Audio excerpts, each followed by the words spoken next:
Now we should be live.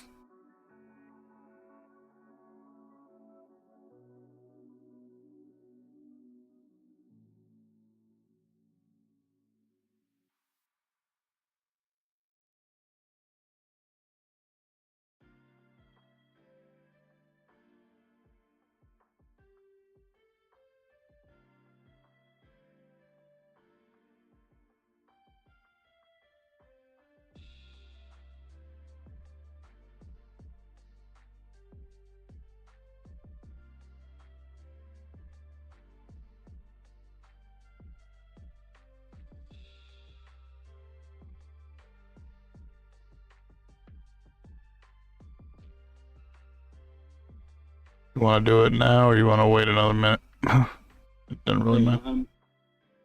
Okay. Let me know when you're ready.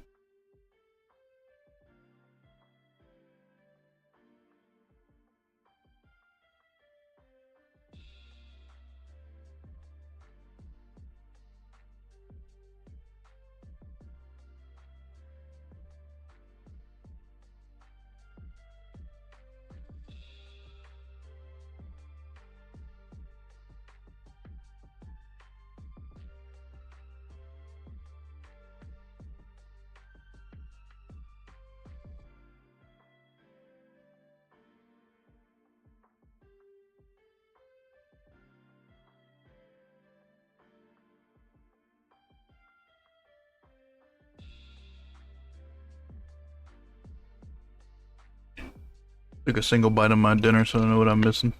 Got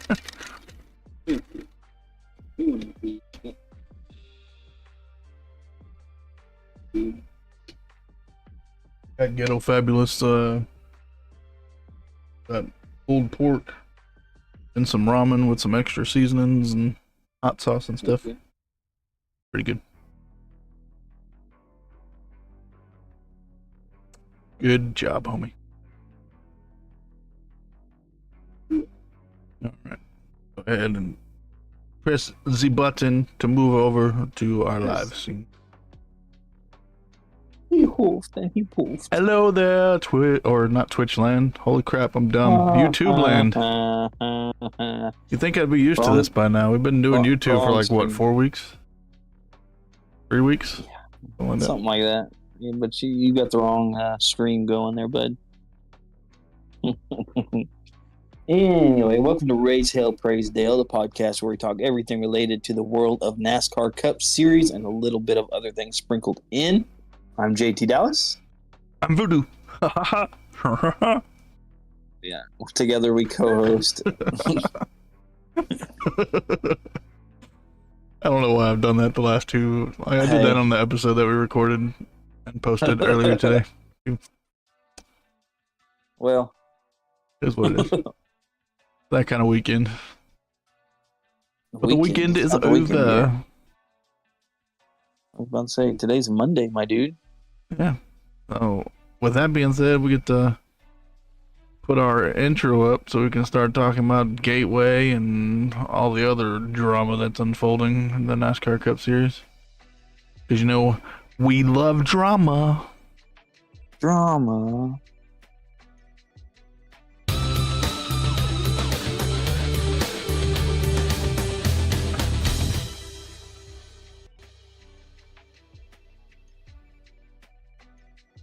All right, guys. Welcome, welcome. Welcome in. If you missed the very first part, we are Raise Hale, Praise Dale podcast, where we talk pretty much all things NASCAR related, well, Cup Series mainly, but we got some other little things sprinkled in. I want to take a moment. I don't know if you put this in the notes or not, because I'm not. What's that? We have hit our milestone, which I know we talked about a little bit last week. No, I did not put that in the notes, but I figured we didn't need it. Yeah. Also, did you see we already have 26 instead of 25?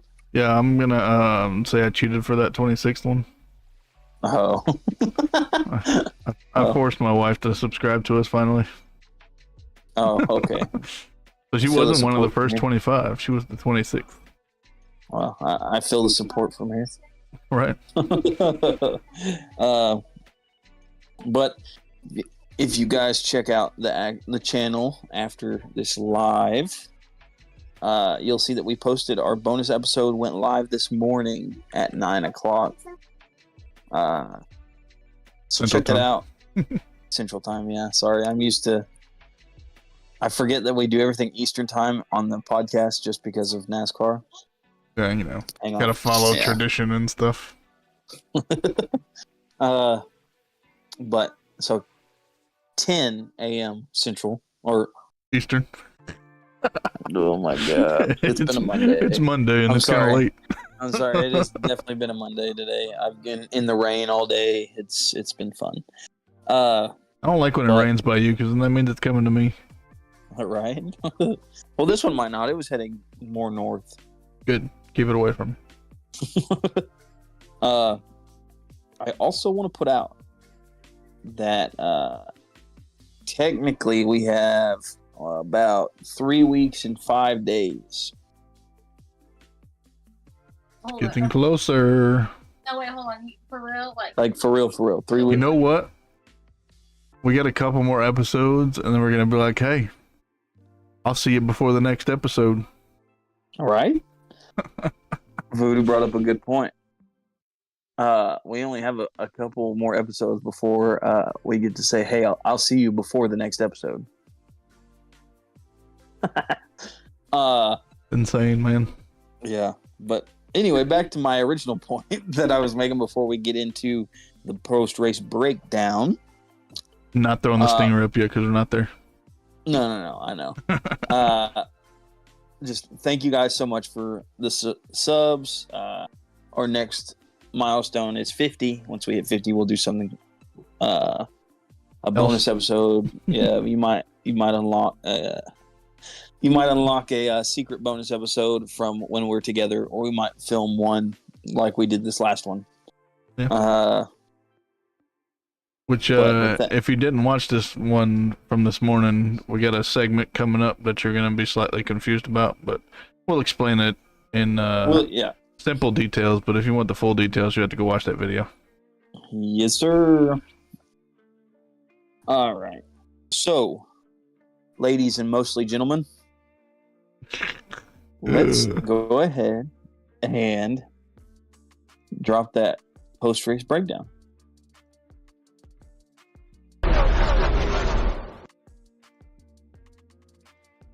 Yeah. Yes, sir. Yeah. So normally this is the part where we would talk about penalties from the previous race because they give it out like Tuesday or Wednesday of the week following. But I did not see any. The only thing that I would say counted kind of as a penalty, Kyle Larson. I don't know if he got the waiver, but he got all his playoff points taken. Yeah, that's actually in our notes for a little bit down the line, but we can talk about it now. It's fine. Technically, NASCAR hasn't made a decision on it yet. Hendrick has put in for the waiver, but NASCAR hasn't made a decision yet. As you noticed, and as he mentioned, Larson does not have any point or playoff points listed on the points put out that they put this week. So that could be a sign. Maybe not, who knows. But the other thing to keep in mind is if they don't give him a waiver, it doesn't matter if he is regular season champion, he will not be playoff bound. And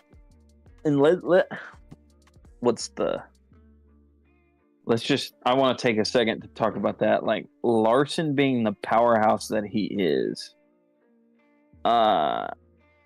should he get the waiver?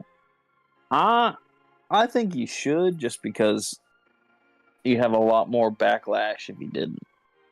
Well, you got to look at the other way too. I mean, he's got 2 wins, so yeah, the only drivers that have more wins than him is what, Denny Hamlin and Denny's Bell? got 3. Didn't Bell get 3? Bell's only got 2. Denny's got 3. I thought somebody else had 3 as well. I think he had 3, didn't he? No, he had 1. He's got 2, I believe. Does he? Yeah. Uh, Anywho, he's got multiple race wins. That's what matters. He's currently second in points because obviously he didn't get any points for the Coke 600. But I mean, you got to think he's pretty much every race he's running up in the top 10, top 15, unless he does dumb crap like this past weekend and wreck somebody on that too. Okay. So clarification, because I googled it. Google. Denny Hamlin has 3 wins, 7 top 5s. Next is Kyle Larson. Oh my gosh, it's definitely a Monday with 2 wins and 6 top 5s. Okay, I thought somebody else had 3 wins. William Byron has 3 wins and 5 top 5s. There you go. I knew somebody else had 3 wins. Yeah, Hendrick teammate. But yeah, you got that side of where like he's dominating. I wouldn't say dominating, but like he's a front runner for sure. Definitely. But then on the other hand, if you do give him a waiver, see, it's the iffy situation. Like we wouldn't be having this conversation if the daggone Coke 600 didn't get rain shortened. But at the same time, I mean, he would have raced the race. Yeah, but wouldn't this still kind of be the same situation because it wouldn't be his points? Well, yeah, it would go to Justin Allgaier, but right now we have the fact that he didn't even participate in the Coca-Cola 600. But if he would have got in, he would have been there for just under half of it. If they would have picked up where they left off. Like, I want to say Harvick said, Larson made a choice. Yeah. I mean,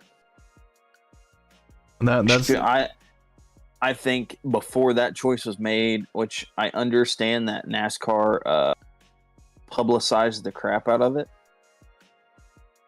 Well, same thing with the fight. They penalized them and still promoted the crap out of it. Well, what I was gonna say was that rule states unless authorized. Yep. Right. So, wouldn't it have been, especially with the weather coming in that weekend, because it was obvious because the truck race got rained out. I mean, Indy 500 got pushed back. Yeah, as Hendrick got closer, don't you think it would have been smart for like Mr. H to be like, "Hey, yo, NASCAR, we need a written authorization real quick." You know what I mean? I think he probably did that beforehand, but he still never got an answer from NASCAR.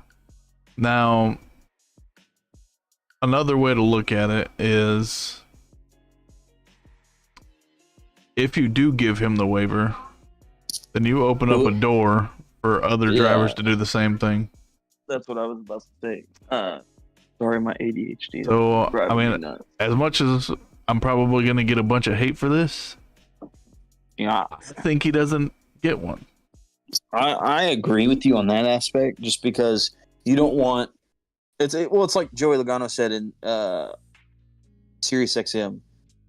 So what substitute or what precedent allows for a driver to miss? I mean, and most of like 98% of the times a driver was given a waiver because of medical reasons. Yeah, which medical reason is different.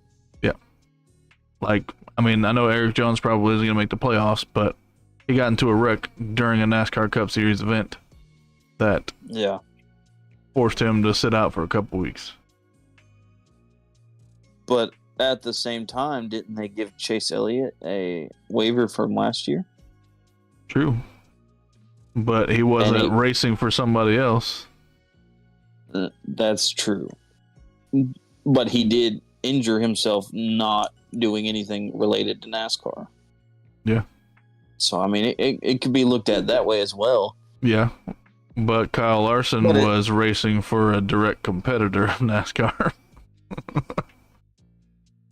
I wouldn't say direct competitor, just solely because, I mean, look at the way NASCAR did Le Mans. I mean, they did it so they could get like international viewers, and I feel like that's the reason that they were pushing Kyle to go to the Indy 500 so far. You know what I mean? Well, so and they hard. were hoping for perfect conditions to where he would run all 1,100 miles. Yeah. So, I mean, honestly, if anyone's at fault, it'd probably be NASCAR. But at the same time, like you said, this opens a whole new door. As Joey Logano said, if I just don't want to drive that race, am I going to get a waiver? Exactly. But it's NASCAR, opens. so they can really do whatever they want. If they wanted to give Larson a waiver and tell another driver, no, sorry, it's not happening. Yeah, I mean, they could do case by case for sure.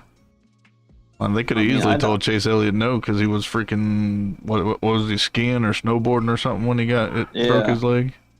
Yep, and then he was out for what, 6 races? He was out for quite some time. Yeah. That's when I start looking at things like, well, they did that in the past, but at the same time, there also has to be a line that they can't cross. Like if a driver misses 2 races, they should just be out of it, period. They can't just pick and choose their races. Well, I'll tell you one thing. I'm glad I'm sitting over here on this side of the mic. No way, I don't have to make that decision. Right. Get millions of people pissed off at me. No matter what you choose. Yeah. I mean, it's kind of a lose-lose situation on that one. Yeah. Because you can give him a waiver and his fan base is going to be happy, but the other, fan base is going to be irritated. You don't give him a waiver, his fan base is going to be upset. It boils down to that. But also at the same time, I think this is a opportunity to revise the rule. Yeah. Which I know it said unless authorized before. Which, technically they could say that it was authorized because they were advertising it.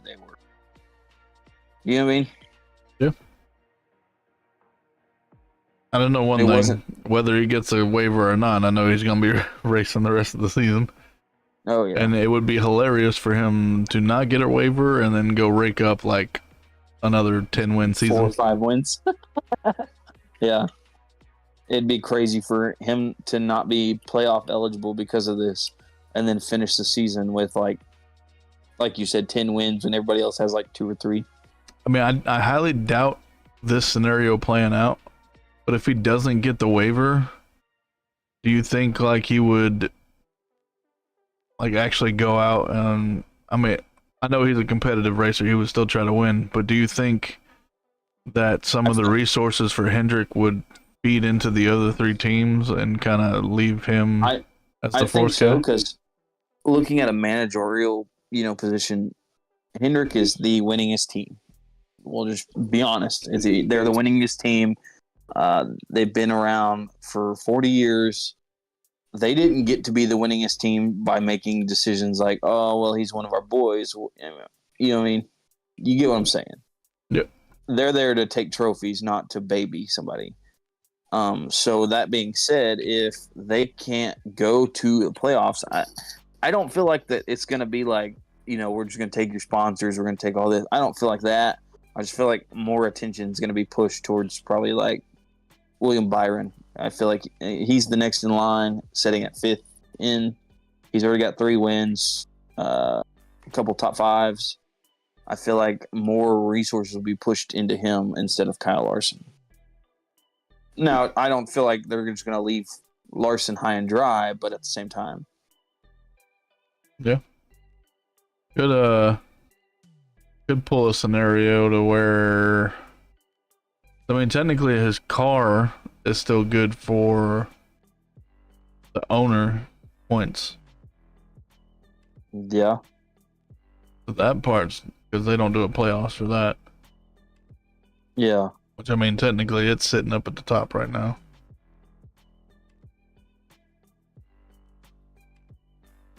I don't know. It's a hard decision to make either way. But personal opinion, I say he doesn't get one. Personal opinion, I'm kind of torn, honestly. I could see where NASCAR give him one, not only just because he's like one of the top drivers' fan base, or as far as fan base goes, but also they've done it for his teammates before, and we're talking about Mr. Age here. If anybody is more connected then Mr. H, I'd be surprised, honestly. Okay, riddle me this one. Let's say, take a stinking miracle for him to get to the playoffs, but let's say Zane Smith decided to go drive another race and not be able to make a Cup Series race and ask for a playoff waiver. What you gonna do about him? Well, it's obviously by case already. So, I mean, I don't still feel like they'd give a rookie a... Oh. Dang, dude, just a question. You didn't have to throw us like that.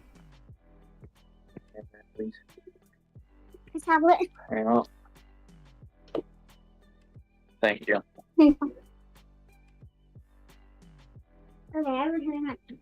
Sorry about that. Did not have to throw us like that, man. Well, I didn't mean to. I'm sure you didn't. No, As it was far a as tough question, but geez. But see, I could see it being a little bit easier of a decision for Zane Smith to get a waiver, just because realistically, the chances of him even making the playoffs anyway are minuscule. Definitely. But like I said before, I don't see them giving a rookie a waiver. Larson's been there for a while. And he's kind of earned his place. So, like, even if... The only point that honestly, I mean, when does NASCAR not? Yeah. I mean, it's about making money for them. I mean, it's just a business deal. It's not personal. It's not like they're just... Like, they're seeking out drivers that they're like, oh, yep, that's the dude. No matter what he does, he can never do any wrong. I mean, let's be honest. It's just a business deal. Whatever is going to make them the most money, that they can sell the most. Can you imagine this conversation that we're having now? I don't know. What was it? 2-3 years ago? After he got kicked out of a ride? No. But hey, that's how the sport unfolds sometimes. Definitely. I mean, you gotta look at Noah Gregson's doing a little bit better over there than he was with us too. Yeah. But like I was gonna say, who knows? 2 or 3 years we might be talking about Carson Hocevar. Speaking of, he's got a couple top 10s the last couple races. Yeah. No. Anywho, enough about Charlotte and Kyle. Yeah. Let's look forward to the race that actually happened this weekend. Gateway. Enjoy Illinois 300. Yes, sir. The cup purse was a cool $7.776907 million. I know I say this every week, but give me like 2% of that, please. Right. So pole man is old McDriver, Michael McDowell. Michael McNugget. Yeah. And then we won't talk about this guy too much today, but got the start from the second position, Austin Cindric. Oh no, we won't talk about him hardly at all. And then of course the whopping amount of drivers that went to the rear this race were none. Surprisingly.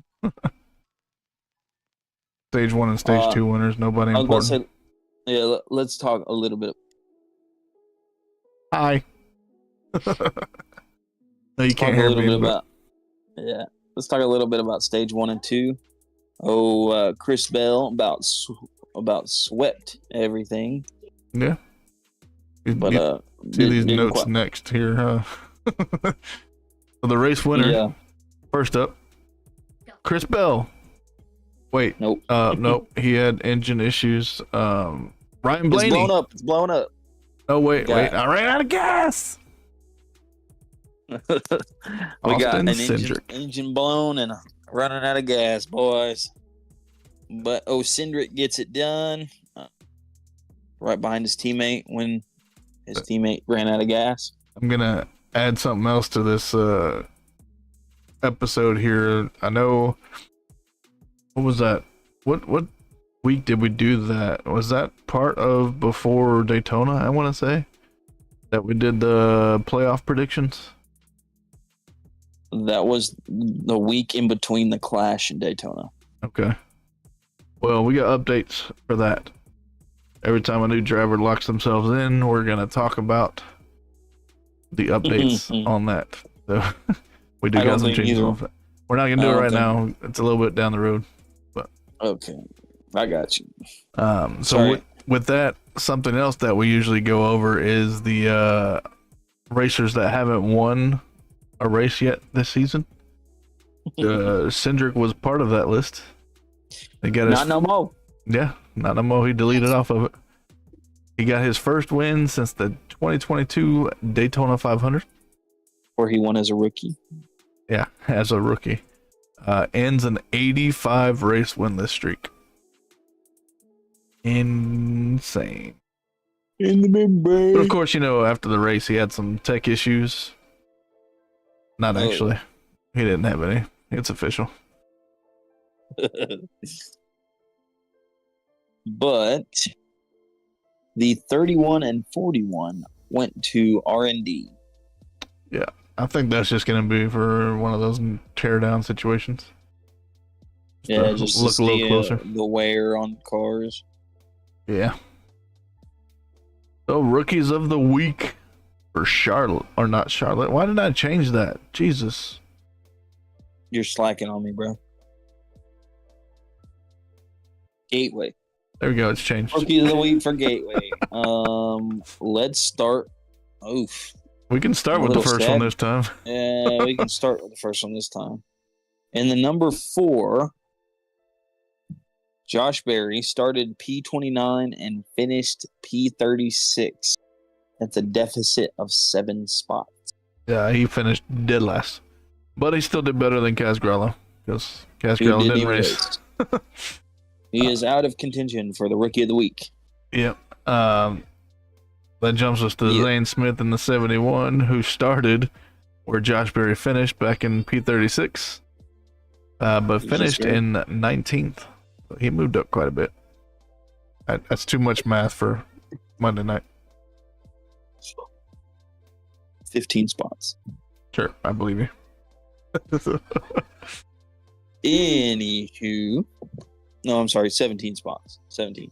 See, your math was even messed up. No, it's been a Monday, but this last one, which surprised all of us, number 77 Carson Hocevar started 20 and finished P8. That is a 12 position change to the good. Yeah, so he's this week's Rookie of the Week. That's right. Which means he's jumping at or shrinking, I would say, that points lead that Josh Berry has for Rookie of the season. Yep, Josh Berry is sitting in first as far as rookies. He's sitting first, yeah. With 264 points. Then Carson Hocevar follows closely behind because somehow Josh Berry only magically went up 1 point this race. So Carson Hocevar picked up a lot of points, finishing in 8th. He's now sitting at 259 points, which is only 5 points behind Josh Berry now. Nice and tight. It's getting close. Yeah, it's definitely getting close. Sorry, guys. I keep going off camera. God, and now he's throwing us again. Yeah, I'm throwing you again. In case you're wondering why he's in this situation, apparently one of his little critters got hungry for electricity. Yeah. Chewed his laptop cord, So this week, I will have another cord by next week, but this week I am doing it off the iPad and a prop, or not a prop, but a stand, and for some reason the stand keeps wanting to jump backwards, so that's fun. Yeah. And he's yawning. Gotta get him some more W. I'm sorry, guys. In third, as far as rookies go, 34th in total. Zane Smith is in that position with 131 points. That's minus 133 of Josh Berry's. Yeah, so he's actually behind more points than total that he has. Yep. Which is the same case for, obviously, Kaz Grella, who's sitting in a cool 35th place, but last among the rookies. Obviously, he didn't race, so his points didn't change from last week. But his gap from Josh Berry did grow by a whopping 1 point this week, because that's all Josh Berry earned. So he's 142 points behind this week. Right. So this next portion is going to be where you guys get confused if you ain't watched that episode from earlier today. Yes. So to make a long story short, for our 25 subscriber milestone, we decided to found a fantasy NASCAR team, which we dubbed RHPD Motorsports. Yeah, there's our logo. Looks beautimous. And we have 4 charters. That's in air quotations if you're just listening. And our drivers' numbers are 65, 4, 3, and 2. 65 being our main number. That is our front runner. And their drivers for the 62 is Ryan Blaney. For the 63 is Tyler Reddick. For the 64 is Kyle Larson. And 65 is Brad Keselowski. If you're watching, the stinger is up. And that is showing you where their positions to the right.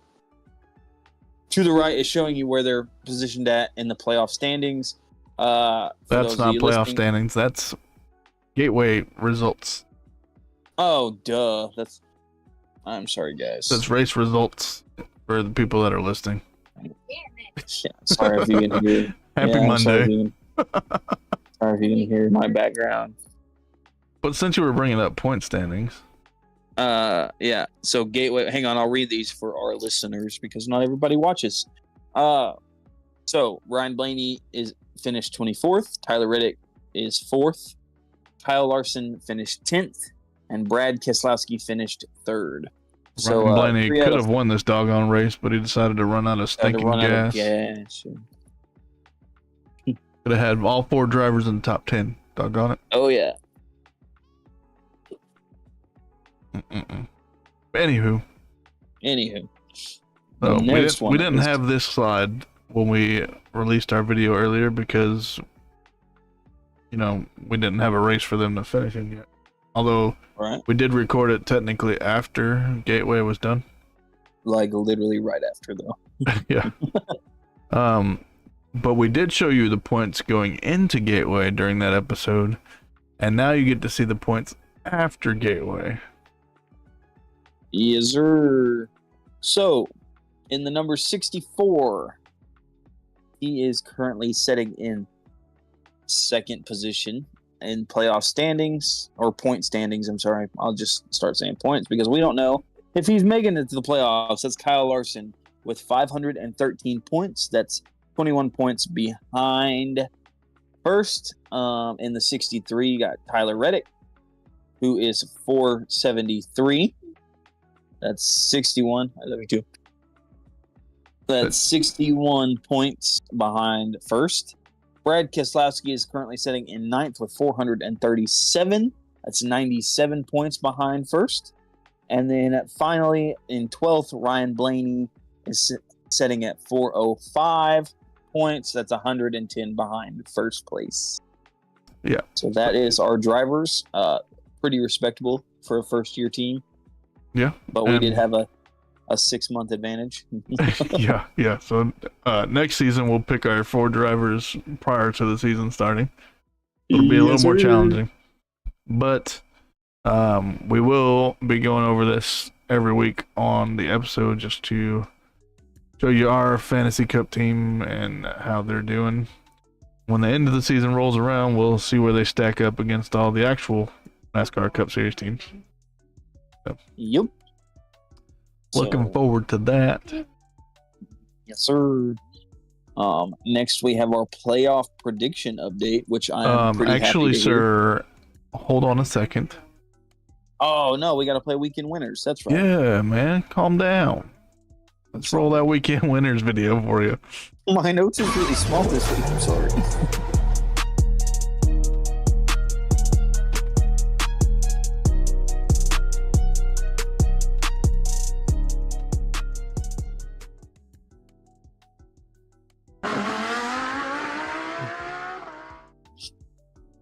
So All for right, those guys. of you that want to watch that but are just listening, go check out our YouTube channel. It is posted on there, as well as on JT's private or personal, whichever word you want to use for it, TikTok account.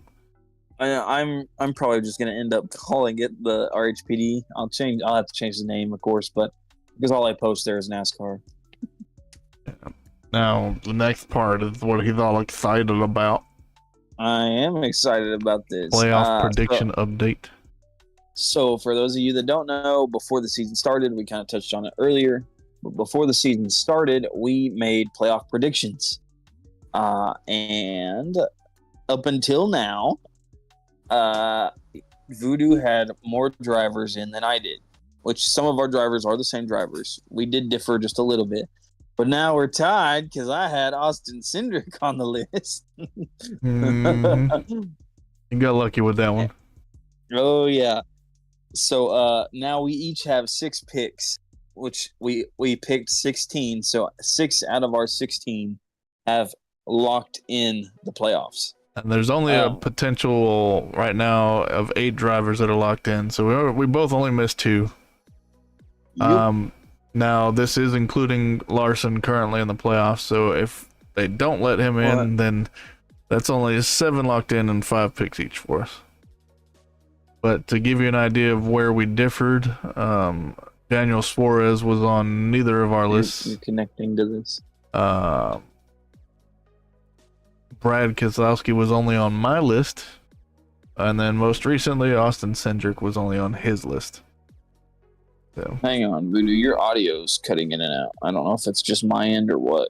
Probably just you, homie. It might be. It's just in and out. I hope it's just you. I thought it was it might be because my wife is trying to get her earbuds and she's connected her earbuds to this. But I have, of course, you can see the hardwire earbuds in. Yeah. Huh? What? Why? I turned the Bluetooth off here. Are you sure you've connected to your phone? Sorry, guys. Try it again. We even have technical difficulties on stuff that's not part of the stream. All right. But anyway, neither one of us selected Daniel Suarez. I think you already covered this, didn't you? Yeah, technically. Okay, I'm sorry. But my audio was breaking up for you, so it's good. Yeah, like I couldn't hear you. I could see you talking, but I couldn't hear you. So we won't talk about this every week. Only when there's a new driver that locks themselves into the playoffs, we'll give you an update on our picks. So don't look for this every week unless we get a new race winner every week. All right. Right now we're tied. Pretty insane for being 8 drivers locked in right now. Right. Potentially 7 if Kyle Larson isn't included. Which that would knock us both down a rung. So that's it for our post-race breakdown segment. Now we get to move on forward and see what's on the horizon with Race Day Horizon.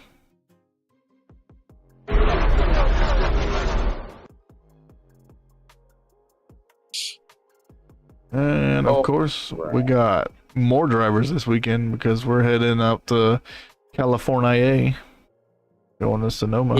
Sonoma. I thought this track was the one that was dismantled. Which one was it that was dismantled and turning into like Penske, whatever? Auto Club. Was it? For some reason, I was Or- thinking it was this one. No, Fontana. Fontana, yeah. Same thing, Auto Club. Yeah. Well, Anywho, same thing. the Toyota Save Mart 350. I mean, it's right there in the name, Toyota, so that means Legacy's got to win, right?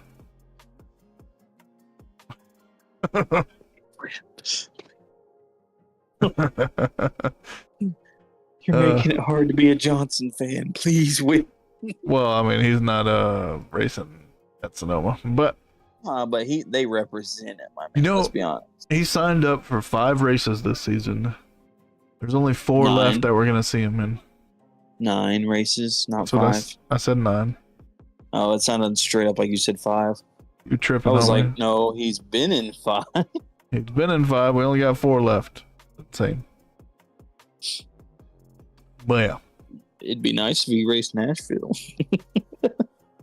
one can only dream. That's what we're gonna have to plan. If he races next season, we're just gonna have to like pick one of the tracks he's going to and go to that one. Yeah, definitely. That way we can watch him race and go to a new track. Like, That's I'm not okay. gonna lie, it was one of the coolest experiences watching him in Texas, because I have been a Johnson fan since I was 2 years old. I mean, That was only like 3 weeks ago, y'all. That's not that long ago. but Texas was the first place that I got to see him race live. Hey, me too. That was like back in Back in my day, the Jimmy raced 2009. every week. I think 2009 was the first race I saw him racing. Oh, so you got to see the Coda car. Yeah. Well, not in Oh. person, but What do you mean not in person? They raced the Coda car. then it must have been 2010 was the first time I seen him because it wasn't a Coda car. The I don't know regular wingless got- car. The regular Wingus car. Yeah. I mean, you can ask Haley. I probably have on my Google photos from that day probably like 800 pictures of just him in slow-mo videos. Yeah. Did it get But yeah, Toyota Save Mart 350 at Sonoma. Friday, we got some ARCA and some practice, but no qualifying for Xfinity or Cup. That's different. Negatory. It's just practice. Yep. So 1:48 p.m. Eastern time, because that's how we roll around here in NASCAR land. ARCA West practice and qualifying. Not going to be televised. 4:05 p.m. you got the Xfinity practice. 5:05 p.m. you got Cup practice. Both of Those two those will be are on on FS1. I was getting to it, homie. Okay. Gosh dang. 6:30 p.m. is the ARCA West race. ARCA West race. Holy crap, that was a tongue twister if you say it fast. 64 laps. Will not be covered by Fox people. It will be on Flow Racing. But Okay, your audio is cutting out again. It could be me. yeah, it's showing good on my end. Okay. Sunny with a high of 74. A whopping 1% chance of rain. 10-mile-an-hour winds out of the southwest. That covers your Friday. Friday. Mm-hmm. Unfortunately, I don't have my sounds this week. Sorry. What a failure. No, I would have if I would have had my laptop. Anyway, Saturday at 3:30 p.m. Eastern time, because that's the way we roll around here. Xfinity qualifying on FS2, and Cup qualifying is following that at 6 p.m. Eastern time on FS2 as well. NASCAR race day starts at 7:30 p.m. on FS1, and at 8 o'clock, the Xfinity race starts. The first stage is 20, the second stage is 25, and the last stage is 34, making a total of 79 laps. It'll be mostly sunny, the high of 74 with a whopping 1% chance of rain, 9 to 10 mile per hour winds out of the southwest with gusts up to 18 miles an hour. I left Back the to you, letter off Martin. though. Left the letter off there. 9 to 10 pH winds. 9 to 10. Going pool style because we need some water around here. Anywho, Sunday. I got a lake in my front yard right now. I don't know what you're talking about. At 2:00 starts your NASCAR race day coverage. It's 2:00 in the afternoon on FS1, and then an hour later it switches over to Fox at 3:00, and then the Cup race comes to you at 3:30 in the afternoon. 25 laps for stage 1, 30 laps for stage 2, and 55 laps for the final stage, for a grand total of 110 laps for the Toyota Save Mart 350. This will all be aired on Fox, which it'll be the last race of Fox, thank goodness, and mostly sunny with a high of 77, another whopping 1% chance of rain, and 8 to 11 mile an hour winds from the southwest with gusts up to 18 miles an hour. And did I mention that it's the last weekend for Fox coverage? You did. What's the matter? You don't like Kevin Harvick's new words? It's not that. It's just the fact that when they're talking about some action on track and all. Oh, goodness. Some notable entries for Sonoma is the number 15, Kaz Gralla. The number 16, AJ Allmendinger.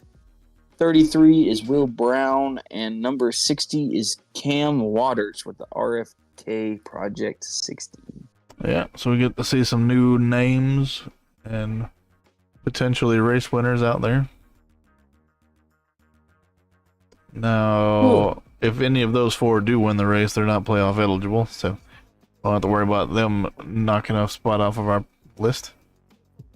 Hell, speaking of lists, here's the drivers without a win list, and if you look all the way down here where Austin Cindric used to be at, his name's gone. Yes, sir. He broke. How many wins did he break? 85. 85. Yeah, I knew it was 80 something. He's no longer on the list. And if you no longer want to be on the list of losers, you can join our podcast Fantasy League on NASCAR.com and win yourself a 164th diecast on the Lionel Racing website. If you also don't like being a loser, you can also comment a racetrack name like I don't know, Sonoma, under this video or any of our videos or X posts, and you'll be put into a drawing to win a track merch giveaway. That's what I'm going to start calling it, because there's all kinds of crap in it. It's got, I think we counted 3 signatures is going to be in it, and it's not including if we get any extras at Nashville. It's going to have some hero cards, some stickers, free ice cream cone that you can get at Andy's. A fan. You get a literal fan that has Cole Custer when he ran his Cole Custard car for Andy's. Got a stainless steel cup tumbler with some autographs on it. Currently only has one, but we plan on getting some more at Nashville. So we'll see. Yeah. And who knows? We might do this again next year if the podcast survives us being together for a week. Right. And if so, you might get some merch like my hat. See, this one's my personal one, but if you can see on all that, it might help if I remember which side the it's from. But it's got Austin Dillon's, Kyle Petty's, and Corey LaJoy's signatures on it. You might be able, hopefully next year, to get a hat like this. Mine's only got Noah Gragson and Alvin Kamara on it so far. We just got lucky in Texas. We didn't have any kids with us. It was my wife's birthday weekend. We got super lucky because she found some autograph sessions. Got to see Chris Bell live. That was really cool. I wish we could have done some autographs on that one. Yeah, sadly, Chris Bell seemed pretty bummed out, but they were on a tight schedule. It was being a race day and whatnot. Yeah. But we did get Martin Truex's, Austin Dillon's. We got to meet Kyle Petty. He was really nice. I tried to get Richard Petty, but people were jerks. You probably heard the story right after the Texas race. So yeah, we got to meet Corey LaJoy. He was pretty cool. Hopefully we'll get to meet some in Nashville. We've been keeping our eye out for autograph sessions. Yeah, those are gonna start getting released pretty soon. So. Oh yeah, they should start getting released like within this next week. Apparently you need to do your job per the voices in my head. Or she could do a job for once. Huh? Oh, she said that you find them faster. Nah. Anywho. Anywho. For the track merch giveaway, all you gotta do is comment on this video or any of our other YouTube videos or X post, like he said, or I'm pretty sure he'll even count it if you go and comment on one of his TikTok videos. Definitely. If you comment on one of my TikTok videos, I will get your username, and we are going to draw a name for that July 1st. And as of right now, you've got a heck of a chance because there's only 2 names in that mix. Yep. We got Trash Can and my buddy Cole. So. And then for the other giveaway, which is the 164 Diecast from Lionel, remember that's a fantasy league that you gotta come in first place or any other place if myself or JT Dallas are in front of you.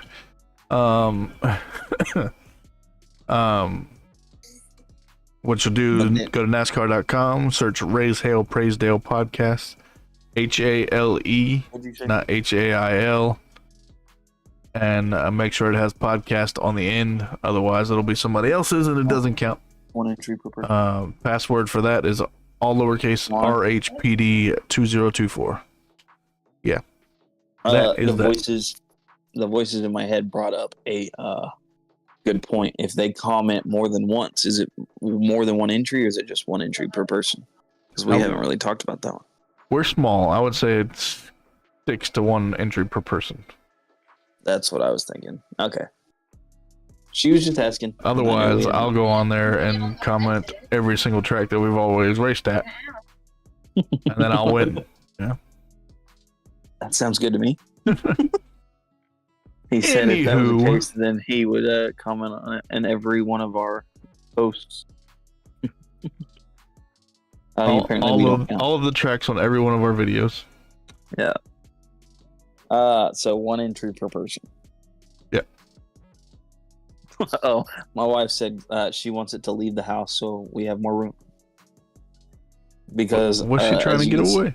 As you can see behind me, I definitely need more room. Well, I mean, you got that weird little Wii sitting back there. Let's get rid of that. No, don't touch my Wii. I have NASCAR games for that Wii, thank you.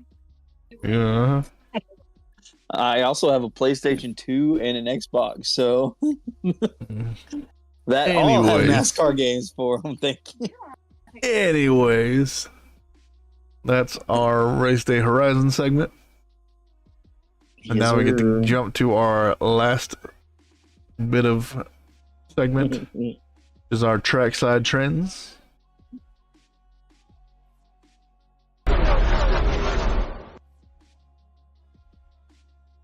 Yeah. So we already talked about this earlier. Yeah. As of right now, there's still no update on if NASCAR will grant Larson a playoff waiver. But as we mentioned earlier, his playoff points are not showing up on the point standings. So, not sure what that means. Which, I mean, they could just be putting it on hold to kind of prod Hendrick into filling out the, what do you call it, waiver, instead of just expecting to given one. I thought there were reports that they had already submitted one, but they did. They did recently, but I think the points were disappeared or were moved before they sent it over. Yeah. Okay. But yeah, maybe so. That's what I was trying to say. I'm sorry. I'm articulate my thoughts. And it's Maybe not working. so. Maybe so. But Cup teams got NASCAR's latest charter agreement proposal on the 28th, which is last Tuesday. Sounds like permanent charters were not included, but it could extend past the current TV deal that ends in 2031. So, semi-permanent? Maybe a little more progress towards a deal between them. I don't know. My thing is, though, I get not wanting the whole field. I'm sorry, guys. These things are hurting my ears. Not wanting the whole field, like, guaranteed a spot, because then you won't have, the wild cards anymore and stuff like that. I mean, if anything, I would do, like, 2 sets of charters. I would do, like, 20 permanent charters that cost more, and then do 12, like, semi-permanent, or yearly charters, if they're gonna do that. Well, I kind of like the idea that somebody was putting out to where teams will be limited to only being able to run 3 cars instead of 4. Now, the teams that already have 4 would be grandfathered in. Yeah, but that would limit you down. But my question is, at that point, if the team was grandfathered in, and say one of their drivers retires, does that mean they get to bring in a new driver, or does that charter? I would say they need to sell that charter. Yeah, that's what I was. Yeah. So, are you going to allow 33 spots for charters though? Because right now there's only 32. How many 4-car teams are there? Yeah, Hendrick, Joe Gibbs. Penske. No, Penske's only 3. Yeah. So I think just those 2. I think just those 2. So RFK's a 2 charter. Stuart Haas, which Stuart Haas is. Well, Stuart Haas is the reason why we're talking about this. Yeah. Well, not this part, but.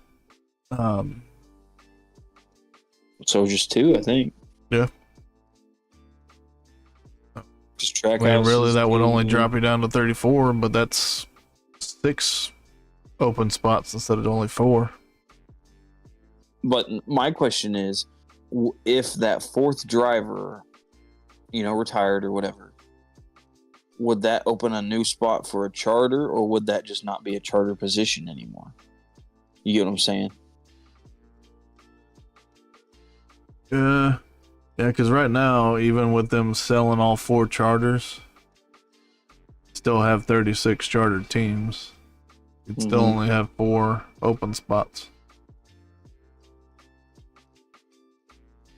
I wonder if that's a way that NASCAR could get around this. Like, they only sell 3 of their charters to other teams, and then they sell that 4th charter back to NASCAR, and NASCAR's like, nope, can't have it. Yeah. I'm only going to have 35 charters and 5 open teams.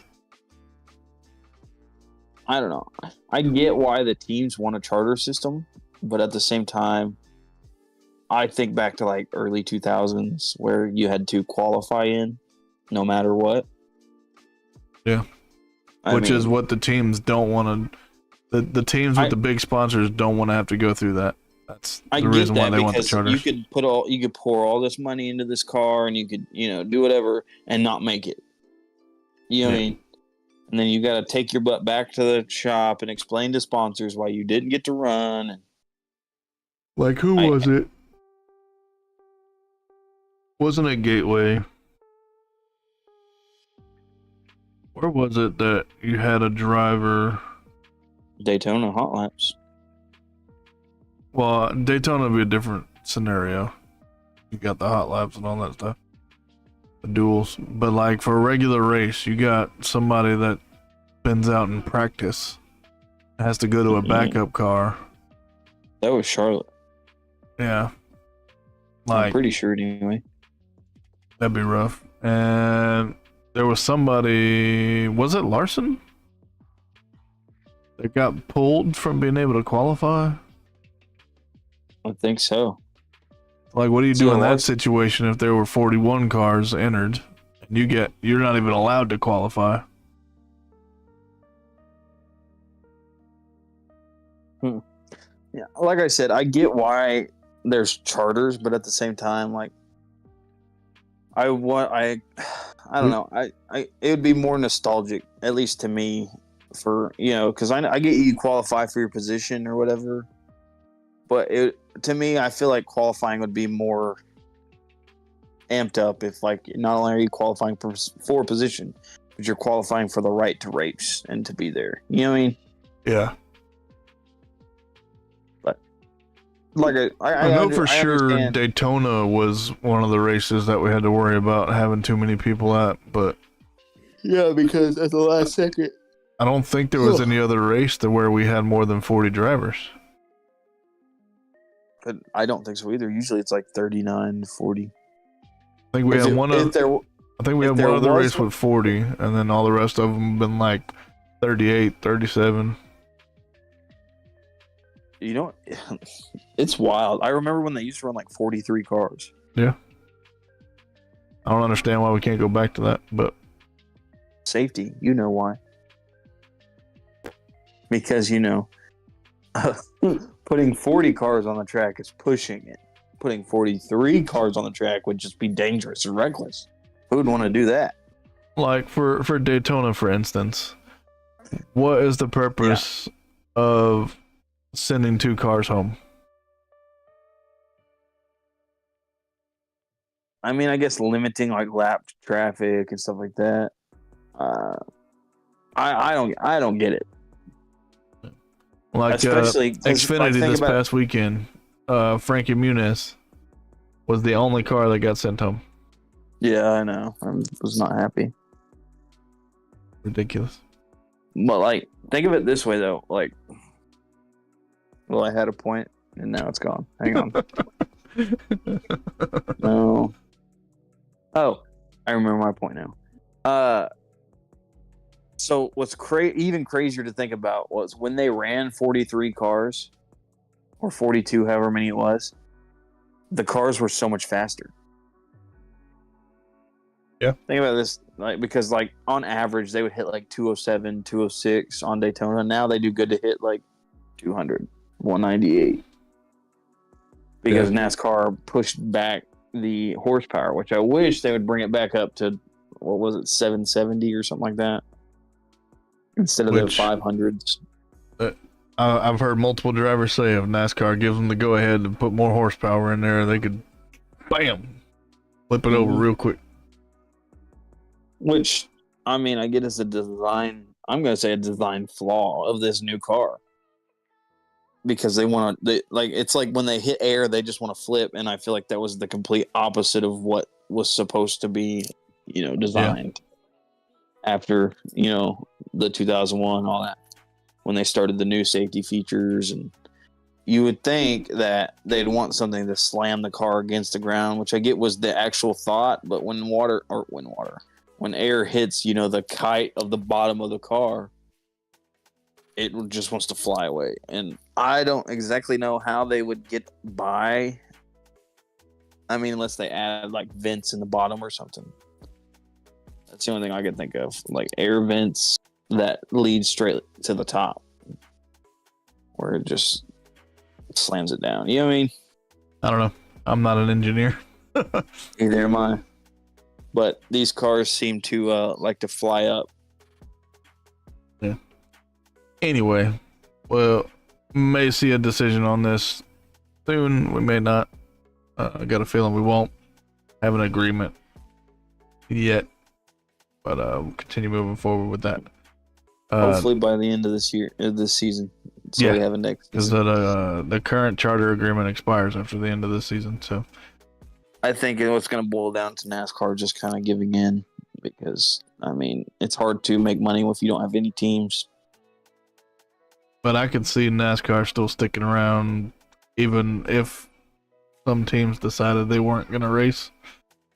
You know how many people are dying to race in the Cup Series?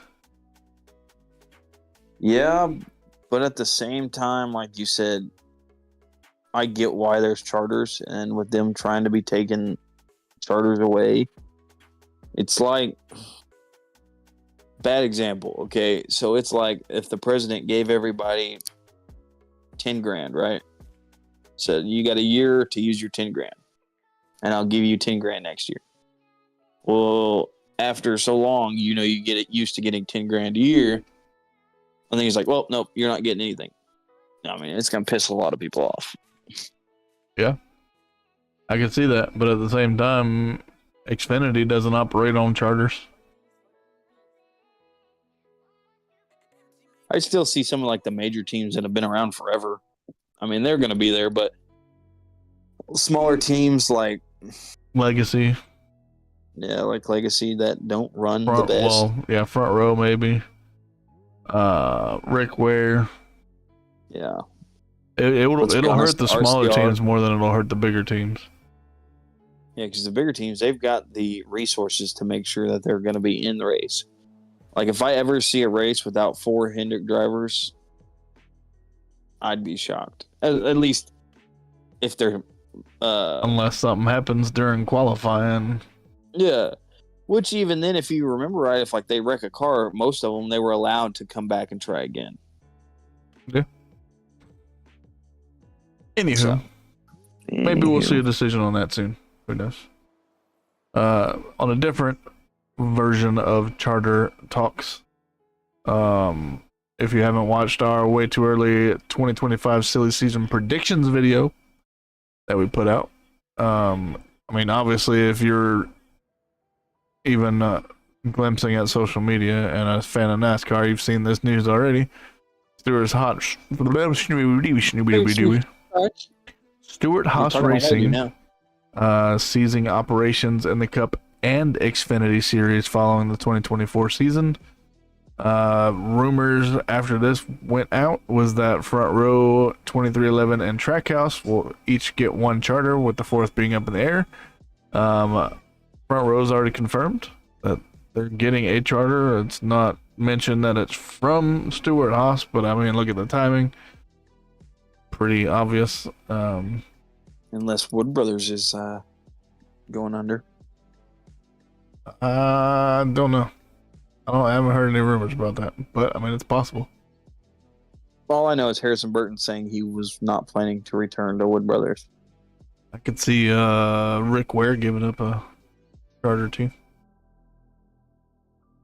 I could see it. But we did all of our silly season predictions way too early and released that, like last week? I think so. It was released last Monday. Go check that one out. If I can figure out how to do it, I might put it in that little thing up there in the top corner, that suggested videos, if I can figure out how to do it. We'll see how all that shakes out.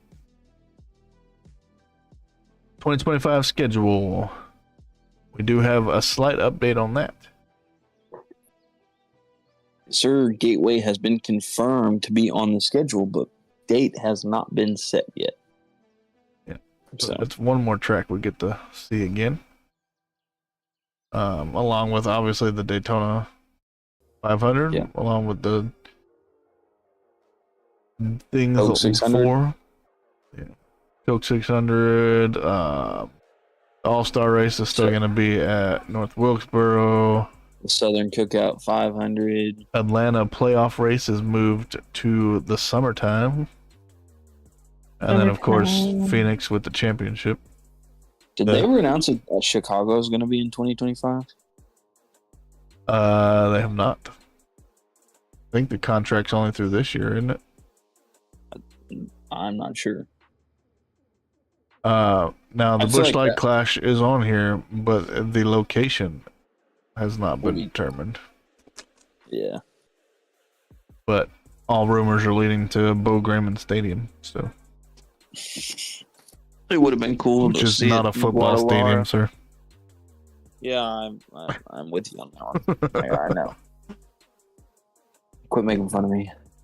Hey, I got to pick every now and then. Before we stop talking after Nashville. All right, let's see here. We can go by team changes. Beard Motorsports has the number 62 Parker Retzloff. Is that how you say his last name? Sounds good enough to me. Okay, Retzloff in for Daytona, and then for Talladega, Anthony Alvarado. I know how to say Coming that back, one. baby. Maybe he'll run his Death Wish car again. Maybe, or his dude wipes. I despise dude wipes. You love them. No, I really don't. We mentioned But- this a little bit earlier. Front Row Motorsports is indeed confirmed to be expanding to a 3 charter team for the 2025 season. That came shortly after the Stewart Haas Racing ceasing operations announcement. The timing just seems like it's kind of going hand in hand there. Too much of a coincidence. Next, we got somebody from the booth hopping back in a car, truck. Bro. It kind of makes me wish that we were in Nashville that Friday instead of that Saturday, Right. because up Clint an Boyer extra is ticket. jumping in the number 7 in Nashville Yeah, for Spire Motorsports. we'll see how that goes. Right? Moving on to the fancy stuff Sponsors. of I got a lot of Yeah, new but- sponsors this week. yeah. Well, if you remember last week, we didn't get to do it because they didn't release the entry list until the day after the podcast. Kind of garbage.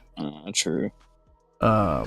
We had new sponsors for the Toyota Save Mart 350, and that answer to Anthony Alfredo sponsored question is down there after we talk about these Toyota Save Mart. I know, and I'm upset. It is neither Dude Wipes nor Death Wish. But the Gateway Champ is gonna have America's Tire on his car this week. Yes, sir. It's Austin Cindric, by the way. In case you were In case you wondering. didn't know. Yeah. The number 4 of Josh Berry is going to be running a Mobile One 50th anniversary scheme, because apparently they're giving out 50th anniversary schemes like Oprah gives out cars. You get a scheme. You get a scheme. You get a scheme. So be looking forward to that. At least it's a good scheme. I will say, at least it's a good scheme. I'm excited about this next one. I know. Also, after he reads this one, I have not really an update, but kind of an update. So yeah, we already know that King's Hawaiian is a sponsor for Brad Kozlowski, but I noticed something on the entry list, and it says King's Hawaiian Top Secret Car. So I wonder what this scheme is going to look like, because it's obviously not just King's Hawaiian. I wonder. I'm looking forward to seeing what that one's going to look like. Right.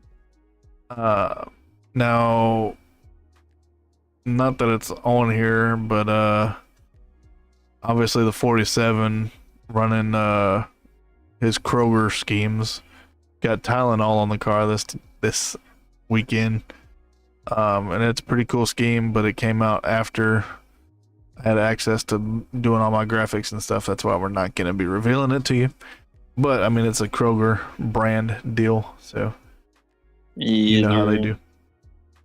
You got old Ryan Blaney's Menards Meon car. Or Moen. I don't know. I'm sorry. I don't know if I'm saying it right either. I don't know how to say it, but yeah. It'll probably So- look pretty similar to what he always runs, just with a different logo. Name. Yeah. Yeah. Chase I like when he Briscoe. ran his body armor cars. Those were pretty cool looking. So I noticed something like last week. Well, this past weekend at Gateway, you had 3 of the 4 Stewart Haas cars with Overstock.com. This week, 2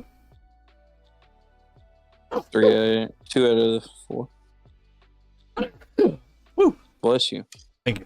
this week we're only going to have 1 with the Overstock.com, which will be the 10, which is the car that didn't run it in Gateway. We had Maybe Chase that's what they closed Briscoe. down. They're running out of sponsors. Well, it doesn't seem like it this week because Chase Briscoe is going to be running the Ford Performance Racing School scheme. Right. You also got Ryan Preece running the Camus Vineyards scheme. Yeah, so 3 different schemes. 4 different schemes, technically. Yeah, well, I mean, we just saw the Overstock.com 3 times this past weekend. Yeah, I know, but still. And then somebody I mentioned earlier, Zane Smith, is running a well care car. I wonder what that's going to look like. I have no clue. All right, and then Beard Motorsports, the number 62, Anthony Alfredo is running a Fortify Building Solutions car. Unfortunately, not Death Wish. Yeah, so Talladega is going to have an even different look for the 62. That's all of our new sponsors for the race coming up and ones that have been announced that we haven't announced already. This is usually where we would go over some new paint schemes, but like I mentioned, we don't have any because the only one that came out a little bit too late for my graphics. How dare you? So, jumping to our fun part. Yes, sir. Wing. Shall we? All right, so Don't forget about the intro, sir. I was about to say roll it. Anyway, this week I have the older scheme, and for my pick, I chose a very special scheme, actually related to the podcast in a way. So this is the 2001 Dell Jr. Budweiser car, and the reason this car is so special, I'm gonna say, is because it is Dale Jr.'s one and only Daytona 500 win, and it happened the first 500 after his dad died. I know that sounds morbid as crap, but that's what it is. It was very emotional. Him and Michael Waltrip, which, in case you guys didn't know, raced for DEI alongside Dale Jr. for Dale Earnhardt Sr., which Waltrip won his first race, that race that he had died at Daytona earlier in the season in February. Yeah, And so that would make this not the 500, just the summer race. I'm not sorry, just the summer race, but I didn't mean it just. was the Firecracker 400. Yeah. So that's my bad. I said it wrong. All good. We're human. Yeah, we are not Michael the AI. Michael Waltrip won the 500 with Dale Jr. in second, and that is the race that, of course, Dale Earnhardt Sr. died in, which was third. Pushed Dale Jr. got loose off in the last turn, wrecked, never woke up. Yeah. So the summer rough Daytona day for rolls NASCAR. around. Yeah, it was. I don't remember it exactly, but I mean, if you know anything about NASCAR, you know who Dale Earnhardt Sr. was, and you know how he died, and you know that he is the reason that they have all this safety stuff that was like really pushed after this, and thanks to Dale Jr. as well, because if you haven't read any of his books, he talks about, especially the one that I was reading. I'll have to get the title of it later, but he talks about his concussions. But the reason I chose this is how can you not like this beautiful scheme? I mean, of course, it's very iconic. It's the number 8 Budweiser car. It's I forget what baseball game was sponsored, but it's something that it screams like sports. I think it was the 2001 All-Star game, if I'm not mistaken. That's what I was thinking. I just didn't want to say it and be wrong. But you see the baseball stitching down the bottom of it. You see the runner right past the 8. The top had baseball stitching. It was red and white. It stood out. Let's be honest, all of his Budweiser cars stood out. And that's what we like about them. This is one of my Dale Jr.'s stood out, let's be honest. There is one thing I like about that number 8 on the side. What's that? That's that news that we put out last week that Dale Earnhardt Jr. yeah, Holdings has applied for the trademark on that. And you know what that means, don't you? It's coming back, baby. Oh, yeah. The Wicked Witch of NASCAR has, in case you guys missed it, we talked about it last week. The Wicked Witch of NASCAR, also known as, what's her real name? Anyway, his ex-stepmom. Is that what you I call want her? to say Teresa, but is it? Yeah, that's what it is. I kept wanting to say Tracy, but I was like, I know that's not right. So Teresa basically held all of DEI's interests and would not give Dale Jr. anything, especially relating to the number 8. So like any of the number 8 schemes that ran like this one, they couldn't do throwbacks to them. They couldn't do anything because she owned the rights to them. But June 23rd? Anyway, sometime this month, the copyright expires and she has not renewed them. Well, Dale Earnhardt has put, and his new race company, and just companies, period, have put an application to get them. So therefore, bringing them back into NASCAR and seeing glorious throwbacks like this one or the old school number 8. Because who does not want to see that? I would love to see that. But this was my then scheme. He went on to win the Daytona summer race, which was the Firecracker 400. That making DEI win both Daytonas where their boss, dad, owner died, making it very special. It was very... Something that they did before the race too was that Junior and a couple of other people like went and walked the track specifically in that 3 and 4 turn, and just got out and kind of like tried to see what their emotions would be by returning to that spot. And I think that's kind of what motivated him to push a little bit harder that race. Yes, sir. Didn't somebody throw back to this car this season too? Not that I know of. I thought somebody threw back to this car. I don't think they could throw back to this car. Well, I mean, it obviously doesn't have the number on there, which is the only thing that they have the rights to. Pretty sure somebody... I'm not sure. I'm looking it up right now, because, you know, Google is our friend. All right. But yeah, that is why I chose that car, because it is awesome.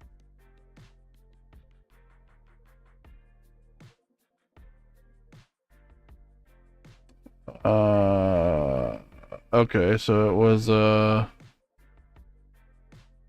wasn't this season, it doesn't look like.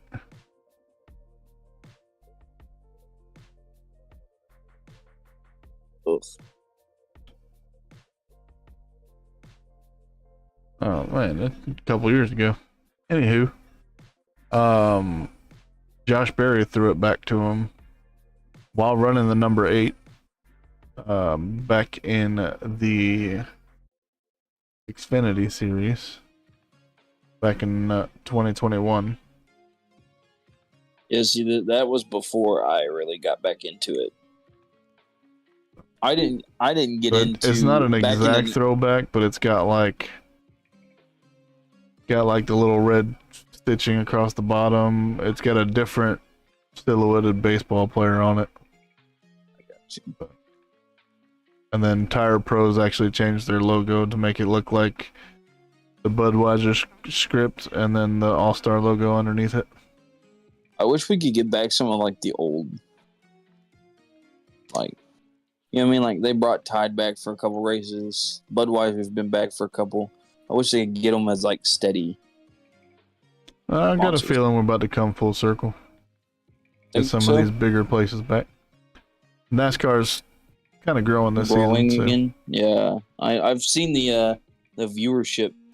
They said that these are the best numbers they've seen since like 2012. I think is what they said in total. So jumping up to my side of the Slick Scheme spotlight, because he had the blast from the past, I get the blast from the not so distant past of this weekend.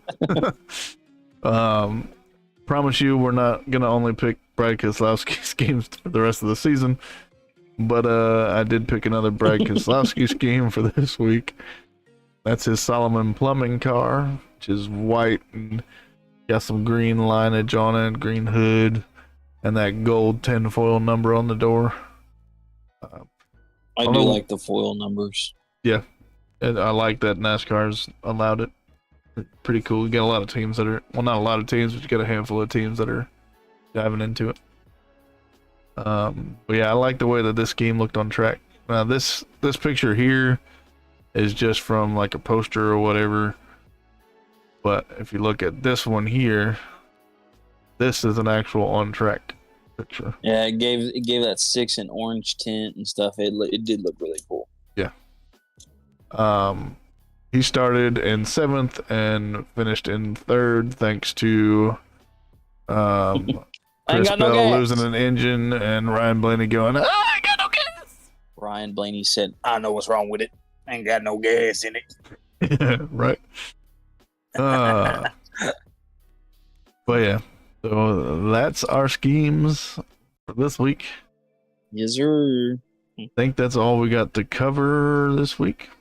So make sure to like, comment, subscribe, follow us on X and his personal TikTok, which is all in the description down below. If you want your own hats or shirts or sweatshirts or any of that fun jazz, there's also a link to our merch down in the description.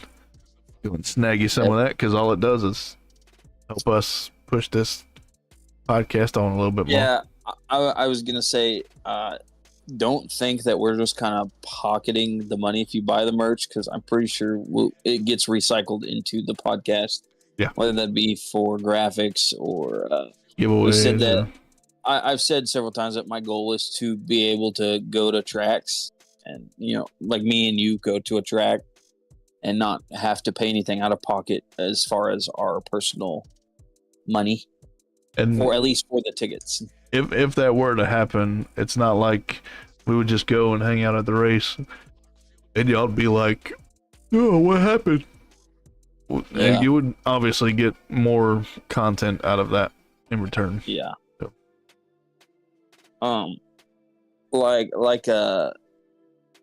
Also a reminder, I'm sorry, you said content that made my ADHD is going nuts. Just a reminder, we've only got 4 weeks, basically. No, 3 weeks and 5 days until we get together, and we've planned some bonus episodes and we're gonna film as much as we can there. Like we're not gonna be. I mean, this is also our family's vacations, so we're dragging them along with us. Dragging them to Tennessee. The only part we're dragging them to is the doggone race. That's facts. Well, mine's not so much dragging. She likes going to them just as much as I do. But we are going to try to film at least a few together. And I'm not saying we're going to release them all at once, so it might be scattered. One this week, one next week, so on and so forth. We still have one video that we need to record, which is like a breakdown of the points. Yes. They have all the notes divvied up for. We just gotta. I also thought about after Texas, after Tennessee, after Nashville, I figured we'd do like a breakdown. Like I know you don't collect like I do, but like of stuff that we bought at Nashville, kind of like we did for my Texas race and your Dega race. There's too many T's through here, okay? I went to Texas, you went to Talladega, and we're going to Tennessee to go to Nashville. But I figured we'd do a breakdown of that. like as you guys can tell from behind me, I collect a lot of older stuff. I have a wall of like the newer stuff too. So if it says NASCAR, I usually try to buy it, almost to a fault. I'm currently only a Jimmy Johnson collector, but that may be changing soon. Have not made a full decision on that yet. Also, shortly after we get back, I should have a diecast that I want to show off. Well, Which one? As long as it doesn't get canceled. No, yeah, as long as it doesn't get canceled. So hush your mouth. I don't understand how a Jimmy Johnson car did not make quota to get produced. No, he's talking about diecast. About Lionel canceling diecast. I don't get how that one got canceled. Yeah. I have a feeling just because of it was a 500 car and of what it is on or what's on it. I have a feeling the one that I ordered, which I think you ordered the same one, just not the same. I figured that one would have been canceled prior to the Advent Health one. Exactly. That's what I'm banking on. That's what I'm hoping. I mean, luckily with Lionel, if it gets canceled, you're not out any money. So yeah, I don't see his Family Dollar Tree making it though. That was kind of an ugly scheme.